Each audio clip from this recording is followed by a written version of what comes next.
आज सारे देश में भारतीय जनता पार्टी के कार्यकर्ता श्यामा प्रसाद मुखर्जी जी के बलिदान दिवस के रूप में हम सब मना रहे हैं। हम सब जानते हैं कि 1953 में 1953 23 जून को श्रीनगर में जेल में संदेहास्पद स्थिति में श्यामा प्रसाद मुखर्जी जी ने अंतिम सांस ली थी।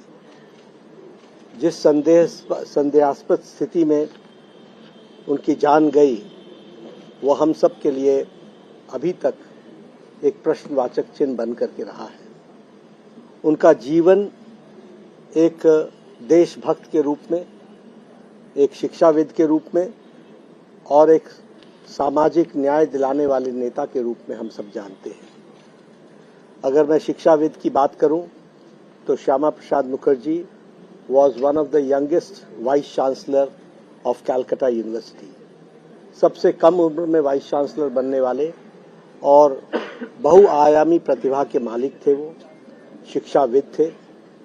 बाद में उन्होंने देशभक्ति के कारण राजनीति में कदम लिया और आज हम ये कह सकते हैं कि जो वर्तमान पंजाब है और वर्तमान पश्चिम बंगाल है, यह उनकी ही देन है। उन्होंने उस समय जब भारत का विभाजन हो रहा था और उस समय के कांग्रेस के नेताओं ने एक तरीके से समझौते में और मुस्लिम लीग ने सारा पंजाब और सारा बंगाल लेने की ठानी थी, तो उस समय जन आंदोलन करके पंजाब में और बंगाल में लड़ाई लड़ने का और जनता को जागृत करने का काम श्यामा प्रसाद मुखर्जी जी ने किया था। और इस कारण से आज जो हम वर्तमान पंजाब देखते हैं, वर्तमान बंगाल देखते हैं, यह उनकी ही देन है जो ये भारत देश के साथ हम सब लोग अपने अखंड भारत में देखते हैं। श्यामा प्रसाद मुखर्जी जी ने अपना जीवन एक विचारधारा के लिए सारा जीवन लगाया। वो कभी सत्ता पर बैठने के लिए नहीं आए थे। वो अनेकों बार सत्ता पर आए और हमेशा विचार के लिए उन्होंने सत्ता को त्यागा।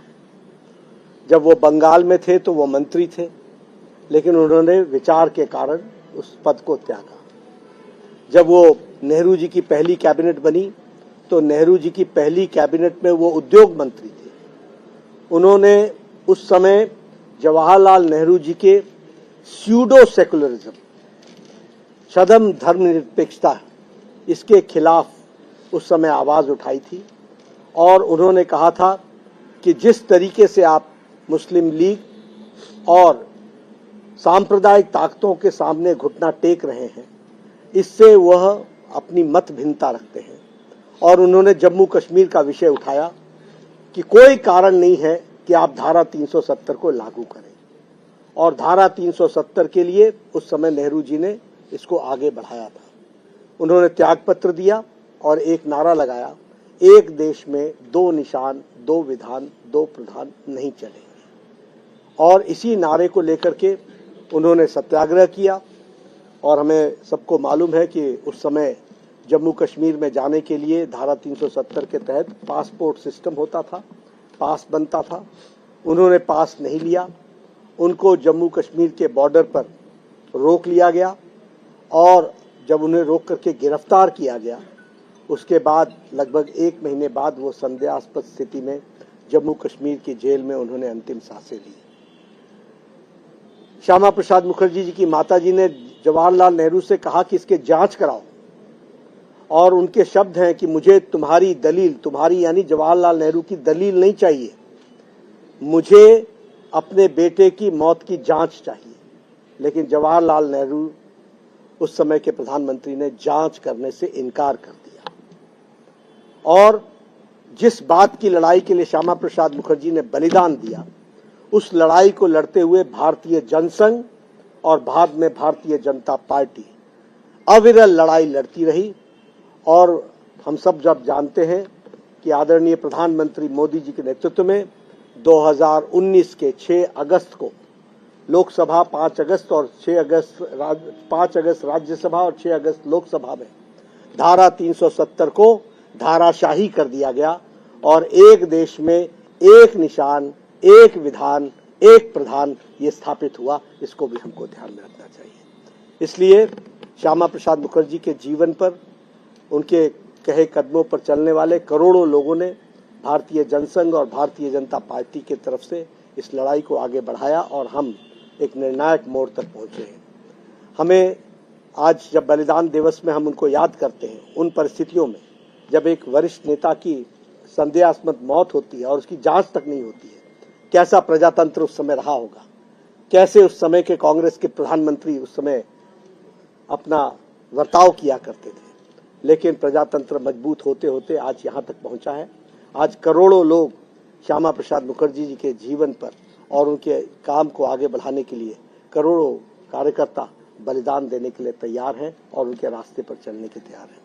हम हर साल ये बलिदान दिवस मनाते हैं, इस वर्ष भी हम मना रहे हैं और इस वर्ष हम लोगों ने इसको पर्यावरण से भी जोड़ा है। और जैसा कि प्रधानमंत्री जी का आह्वान है, एक पेड़ माँ के नाम, तो हम लोगों ने भी इस कार्यक्रम को बलिदान दिवस से जोड़ते हुए और श्यामा प्रसाद मुखर्जी के जन्म जयंती तक हम लोग लाखों कार्यकर्ता, हर एक कोई अपने परिवार के नाम पर, हमें मालूम है कि जिस तरीके से माता पूरे परिवार को सिंचित करती है, उसकी संरक्षण करती है, उसको पोषित करती है, उसी तरीके से एक पेड़ सारे समाज को पोषित करता है और सारे समाज की रक्षा करता है। वो खुद धूप सहता है, दूसरों को छाया देता है।